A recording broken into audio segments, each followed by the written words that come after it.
what's up guys, this is Oakley and we're going to be doing a 2 versus 2 Medieval 2 online battle, and it's going to be interesting. It's going to be off to a quick start, so what I'm going to do is just real quick put this on pause. The reason I'm going to do so is, well, actually let's first go over the armies. I'm going to be playing as Egypt, and the reason I wanted to do that is because they have some Sudanese guys, but let's go over the composition. So, desert archers in the front, backing them up are going to be some cheap spear militias, and over here I have some Hashashin. These guys have very good attack, not very high in numbers, but they have like 2 hit points, so they can hold out for a long time. These guys are really cool guys if you can keep them from getting charged by cavalry or taken out by range units. On the flank, Kharizmian Cav, very elite guys. Egypt has the ability to bring like Mamelukes as well, so you'll see the Royal Mamelukes here looking dazzling and beautiful. So I brought 4 of those guys, General's Bodyguard and then Kharizmian Guard.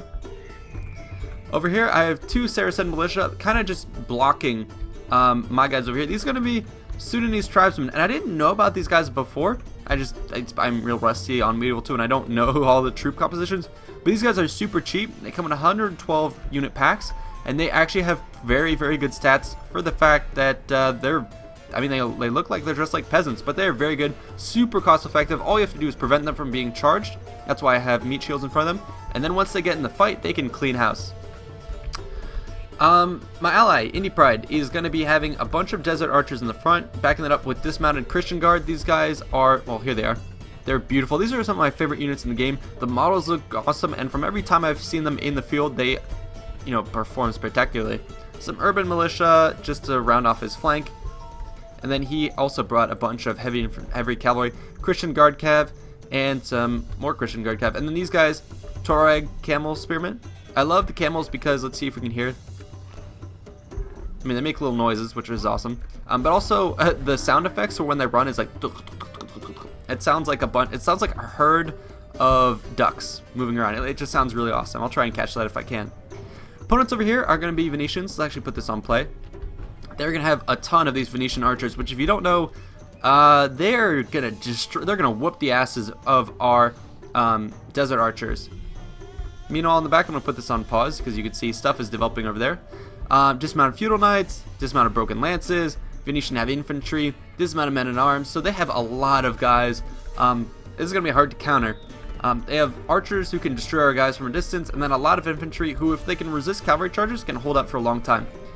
The reason for all the activity over here is because I'm going to be playing as the Mongols. Initially, I wanted to stay compact because I thought the Mongols would swarm me. It turns out the Mongols have kind of committed to a weird flank. They had all their guys, cavalry, positioned up on this hill initially, and he's like, oh great, I'll have an awesome flank, and so he's going to charge down here, as Mongols do. But what he forgot to do is cover his own Mongol infantry. Mongol infantry here actually they double as missile units. So we're like, okay, you can leave your guys undefended if you want. So I'm going to be pulling back my archers to the safety of my spear militia. I'm going to send up my Sudanese over here. And what we're going to do is we're going to decide to crash straight into these unprotected units. Get right up into the thick of it and start carving them up. They did get, some point blank shots into my guys, killing a couple of them. But yeah, I should be able to win this fight. They do get a couple more shots into my guys, so I'm going to go ahead and pause this just so we can see the Mongol charge come into my guys. I don't want you to miss out on much. So some of the Mongol light infantry getting around my guys. They're going to hit my Saracen militia, which is fine. That's what they're intended to do, is catch the Mongols. Spear militia are out there intercepting. My Sudanese tribesmen did get partially charged. Like I said, they'll take a lot of damage. And some of our Royal Mamelukes are raining in to try and ward off the incoming Mongols. We're going to catch them on our cheap spear militia, which is fine. And then we're going to countercharge these guys, so it's a whole mess going on here. Over in the middle, one of my Royal Mamelukes was actually routed, and I was like, what the hell, how did that happen? They're fighting archers. It's because you have NAFTA throws back here throwing bombs in the mix, so maybe this was his intended plan. Maybe he wanted his archers to be tempting targets for my cavalry, bog them down, and then throw bombs into the mix. If that was the plan, I would have brought more of those, because now we're bringing in the camels. And we're also bringing in Sudanese tribesmen to reinforce. So I'm going to pull out with my cav. Oh, there you go. There are the bombs. So yeah, that definitely does a lot of damage to my cav. So I'm going to pull out of that fight. Mongol infantry are going to start routing. Now he's going to be throwing them against my Sudanese tribesmen. But again, these guys are cheap. I don't mind if he wastes shots on them. But that definitely does a lot of damage. And now we're going to clean house with the Sudanese tribesmen. Like I said, very cost effective, high in numbers, and they are used to swarming tactics. So there we go. We've absolutely destroyed that flank. Indy then sent his cav over to this front. The Mongols are being kept in check. Spear militia going to be chasing them away. Saracen militia up in the fight. And then we also have some of our archers over here. And they're going to be shooting into the mass of men. And so we're going to start to even the fight against the Mongols. So that's going to soften them up for a charge from our guys. Coming down the hill with more spear militia, we're going to try and tie the Mongols down before they can flee and run. So we have enough to catch them by surprise. Meanwhile over here, Indy's guys have been trying to kind of, they did a little bit of skirmishing with the enemy. But for the most part, they've been keeping their distances, so the Venetian force is moving around, slowly trying to get into position. Ideally, what he would have done is the Mongols should have formed up behind them. They should have all massed their archers in the front. They could have destroyed our desert archers from a distance, especially using these guys to soak up the initial volleys. Then kept their cavalry, guarded the flanks from our heavy cav, and then pushed up the center, kind of like at Cannae, with heavy infantry, chopped through our middle, and just ward off assaults with a bunch of their cavalry. They probably could have won in that respect, but they were not so disposed to working together. And now we're going to be using isolation tactics, divide and conquer. And here, let's see if I'm trying to get that soundbite of the camels, where it sounds like you can barely hear it. Do you hear it? Anyways, it's just funny. If you ever play Medieval 2, just get an army of camels and see what that sounds like. But yeah, we're going to continue to chase these guys off. And over in this position, we're going to be cleaning up the Mongols. They've been finally sort of caught up by my Egyptians over here. Still got spear militia chasing these guys off. So it's the end of the Mongols here. And so we're going to be... I'm going to have to rein in my Sudanese guys. Bring the tribesmen back into the fold and get ready for a flank attack on those guys. Because as they close in on our desert archers, it's not going to bode well for us. We're in compact formation and you should really spread it out. Come on, man. What are you doing? Get your guys in loose formation. But he's going to try and exchange fire with them. These guys have just much better armor, so they're going to be able to take a hit. Meanwhile, desert archers, not so much. And at the same time, basically our guys are still not completely formed up. But take a look at what's actually going to be hiding behind the hill that we didn't quite see is going to be some more guys. So yes, we are reforming, we are kind of reeling. The Mongol cavalry kind of came into the back of our guys. So we're distracted. He peeled away our cavalry, and so our cavalry guard is being pushed over here. Meanwhile, we're being forced back by the archers in that position. And now we're going to try and counter some volleys. So our forces have been stripped away from the defense, and keep an eye on that hill over there. My guys, meanwhile, have been sort of unmolested by the shots coming in. It's mostly targeted at our cavalry, so I'm going to continue to get some nice shots into the men. I'm going to reform my Sudanese tribesmen. They're going to get ready for a flank. Same with the cavalry. And now take a look at that from the distance.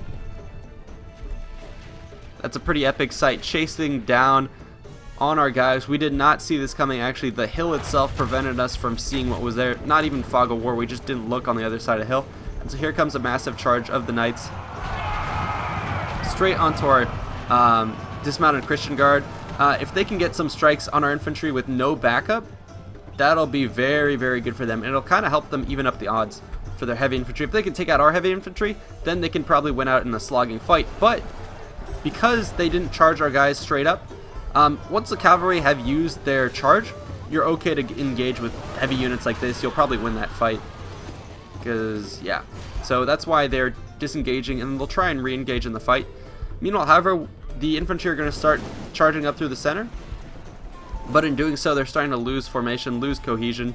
Still some nice clumps of infantry here, but the remainder in the front are going to be charging forward by themselves. And now we can get, you know, uncontested charges with our dismounted Christian guard. Urban militia, maybe not being that great, but it's enough to slow down these knights. Meanwhile, here come the Sudanese tribesmen, doing exactly what they do, which is swarm tactics. Over on the top of the hill, I was able to continue to send my spear militia up to the top of the fight.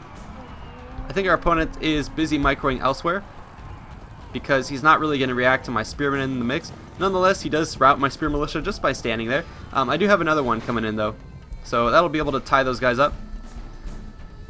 And now Indy's going to commit his cav on the flank on those sides. Like I said, if the Mongols were here, they could have kept this from happening. Now the tides are heavily going to swing against these units, very much like the Romans. They got strung out in the desert by their opponents, and we're actually going to cut down the enemy general at this point. And now they're going to swarmed up, cut up into little pieces, and digested piecemeal. More of the infantry is just going to commit to the blob in the center. But now all our desert archers, who before were not to be, they couldn't match the enemy archers, now they're going to have a field day. Now that the enemy Venetian archers are going to be sort of running away from all our guys. Sundanese tribesmen in the mix. Let's see if we can watch some of them fighting against the knights. Seem to be doing pretty well. I haven't seen any kills just yet, but I mean they're taking hits from heavy Venetian infantry. I don't know how, but yeah, strength in numbers, I guess. And here comes the chain rout is starting to happen, and here, kind of like Cannae, look at this cavalry in the back, infantry all around the sides. This is quickly turning into a slaughter. And again, desert archers, all these guys up on the flanks, just shooting into the massive men. What we're going to try and do is actually, I'm pulling back my Sundanese tribesmen, which is maybe not, what you'd think you want to do, but there's a mechanic in Medieval 2, which is where if these guys are completely encircled and there's no way out, they'll fight to the death. So instead of fighting to the death, it's better to let them kind of revert back into routing, and then when they rout, they don't fight your guys, and you can do a lot more damage. So there you go. It looks like it's starting to happen. They're starting to trickle out of this. So Indy's pulling out his cav, hopefully to give them a clear way, but they're still fighting to the death. Meanwhile, we've committed cavalry to the fight that my own spear militia could not win. And this will help us clean up the remainder of these forces. Looks like, I think... No, we already killed the Venetian general. Sorry. I was looking for him. But there you go. They're going to start to rout. Now they see the clear exit, and we're just going to chase them down. So now we decide to recommit with our guys. So more of a case of just returning these bodies to the sand. And yeah, much easier in the pursuit to kill Venetian archers than it would be to slog it out in an upfront fight with archer to archer battles. There you go. The remainder of the forces trapped like at Cannae are going to be dropping like flies. 2 men left, 1 man. Let's watch the last guy standing in here. And I lost him. So he's been destroyed. One last remaining Venetian archer unit. He's late to the fight. He's going to wonder if he missed anything. And then as he crests the hill, this is all he's going to see. Just nothing. Absolutely nothing left of his army. I would start to run if I were these guys. If I was these guys, maybe I would strip off my armor and hide in the sand or something. I don't know. Anyways, they're going to be surrounded by Tuareg camels. Alright, let's see if we can get some of the sound effects.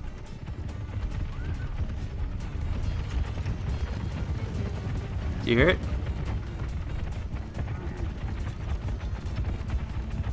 Anyways, we're going to be getting a nice big sandwich on these Venetian archers. The last guy's alive. Camels are actually going to charge really quickly, get in on the fight, and then we're going to close with the rest of our heavy Mamelukes, heavy Christian Guard. Yeah, it's not a good day to be a Venetian archer right here. So there you go. They're doing my tactic. They're just going to fall back and bury themselves in the sand. These guys trying the face forward approach, which I don't recommend. You can't really breathe that way. But there you go. That's the end of the battle. Definitely in our favor. I think the Mongols invested too heavily in that cavalry flank, and at the end of the day, really didn't get that many kills.